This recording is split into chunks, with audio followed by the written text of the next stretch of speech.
crescent moon illuminates the ground with a dull grey tone.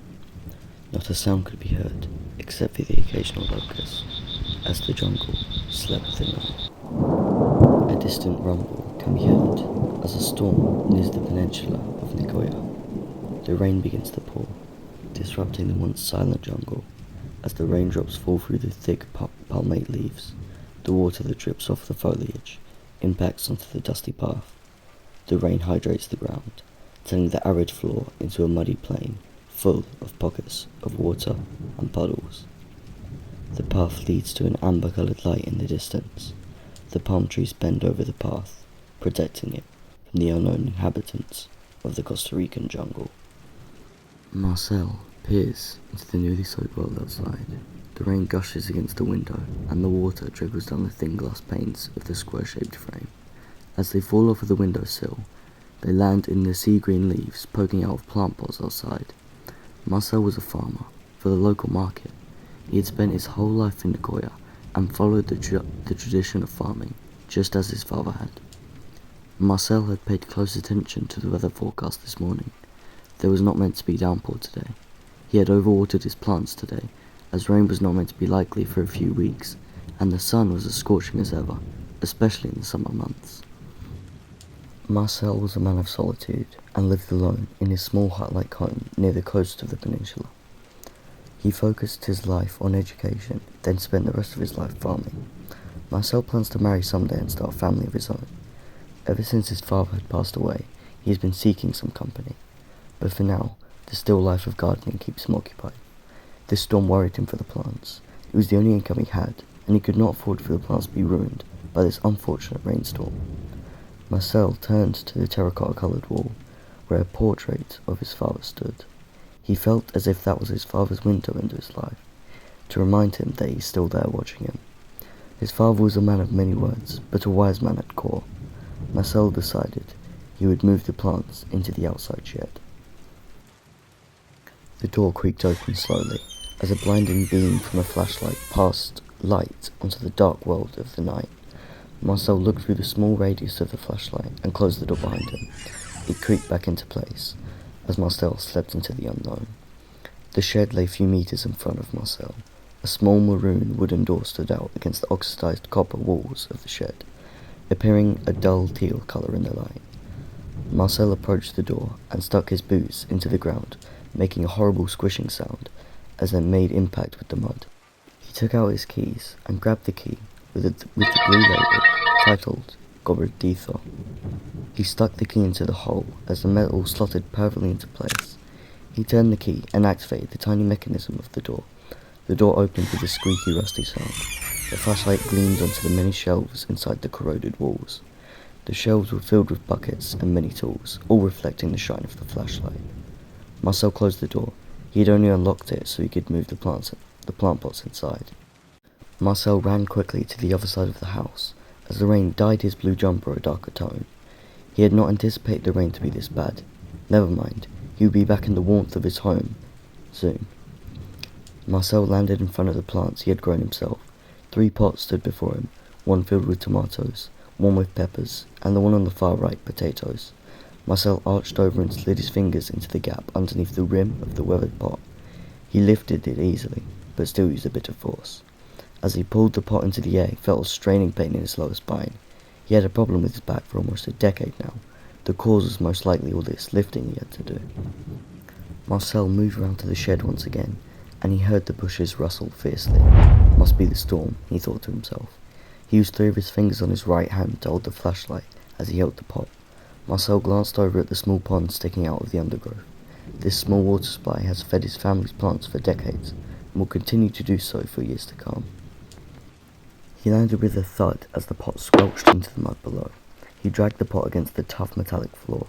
The pot fitted nicely underneath one of the shelves, but there only seemed to be space for one more pot. However, that was not a problem for right now. He needed to place the second pot inside and find space for the third. He was getting drenched out in the storm. He returned to the wilderness and quickly moved past the pond as his keys jangled with the movement of his body, and he ended up back at the windowsill where the pots lay below. Marcel repeated the process of grabbing the rim and going back to the shed.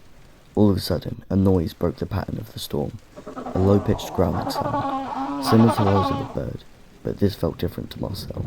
Something was off. Marcel turned and stared into the darkness. Nothing, just as he had anticipated. The sound just fades into the storm and gets buried by the lightning. Marcel used his knee to prod the plant pot back up to his torso. As he trod back round to the house, hugging close to the tan-coloured walls of his home, he missed the warmth already and desperately wanted to return.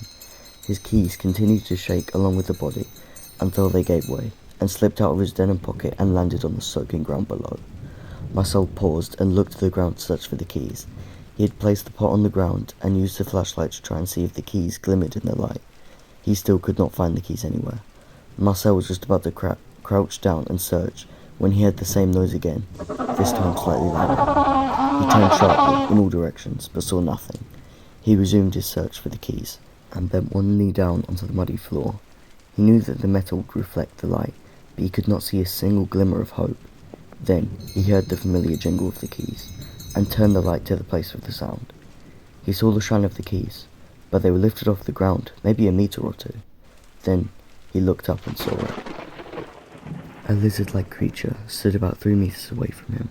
It had small bird-like feet with scaly toes, and a sharp dagger claw on the end of each one. Its legs were as tall as they were slim, and had a distinct grey colour covered in black patch-like patterns. The body was unusually long, and its tail followed on, with a red covered tip, and what looked like a few uneven quills sticking out. The arms were short, but its hands were large, and once again, bird-like, and each hand had multiple dagger claws. The neck was quite thick, and had a creamy-coloured skin on the front of it, which led down onto the underbelly. He could not see the head of this animal, but could make out the distinct fear-shaped eyes that stood out with a white glowy tone. The keys shined beneath the eyes of this strange creature. Marcel's heart skipped a beat, and he froze in place when he saw the face of the creature, an elongated snout with a red end, and many small razor-like teeth where the keys lay. What was he supposed to do? What can he even do? His head was filled up with millions of questions and zero answers. This must be a new type of bird that has gone unclassified. I will go inside and notify the local wildlife rangers, he thought to himself. But what if the storm had messed up the phone lines? He would be stuck with this animal regardless. Marcel slowly moved backwards, gently trying to get away, almost making no sound, as he slid across the jungle floor. Then the thunder struck. A blinding light lit the world for a second or two, which startled the animal. Maybe he was attracted to the light, Marcel pondered. The animal cocked its head back like a turkey, and twitched about, and stared right into Marcel's eyes. It saw him, and he saw it. Without warning, the animal sprung forward, knocking the plant pot over and landing on top of Marcel, pushing him into the ground aggressively. Marcel gasped for air. It had all happened so fast. The creature pushed his foot into his knee with exceptional force. Marcel screamed in pain as he felt his knee being crushed into his leg. He could feel each tendon snapping like twigs as the animal stared into his leg with curiosity. The animal was playing with him. The scale-covered foot pushed deeper into his kneecap, and Marcel's screams were buried with the storm. The claws of the animal gripped around his kneecap and instantly pierced through his skin and reached through to his flesh. Blood began to spill out instantly. Marcel was defenseless and immobilized. The creature overpowered him easily. The foot squeezed around his kneecap. The animal shaked its head and made the same low-pitched growl. It moved its foot at a rapid speed. The foot turned at an angle of about 90 degrees. The force of the spin tore off Marcel's entire kneecap, and the creature had completely removed his knee. Marcel watched as the animal ripped off his knee entirely. The pain was absolutely unbearable. He had no air left to scream, as tears dripped from his face. He had lost control of his leg, and felt nothing but absolute agony. The animal dropped the keys from its mouth, and bent over to pick up the kneecap. It began to bite it a few times before throwing it into the foliage, and turned back to Marcel. Marcel had grabbed the flashlight, and he shined it right in the creature's eyes. It shrieked in pain, and jumped off of Marcel's leg, leaving him free. Marcel picked up the keys and bit his hand to stop him screaming in pain. He began to crawl along the floor and headed for the house. The pain was unlike anything he had felt before.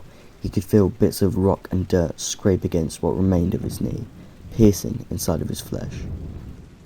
He used one hand to drag himself along. He was nearly halfway back. He had to make it.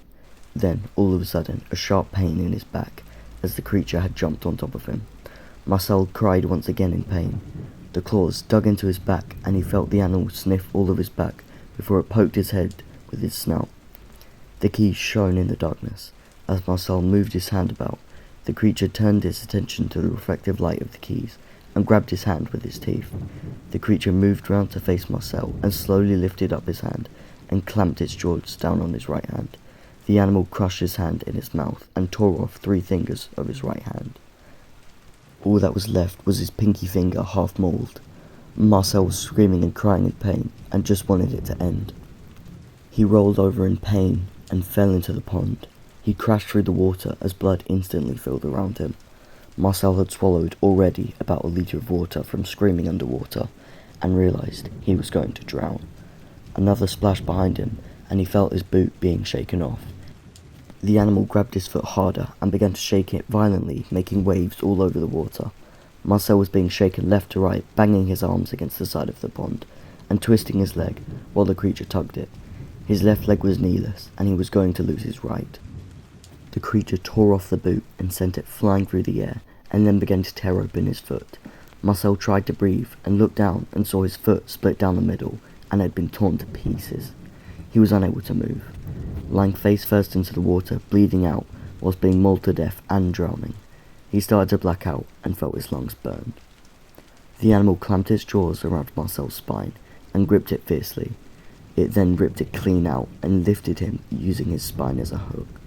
Blood and flesh poured everywhere. The once clean pond had turned into a bloodbath. Marcel took his last breath before blacking out from the panic.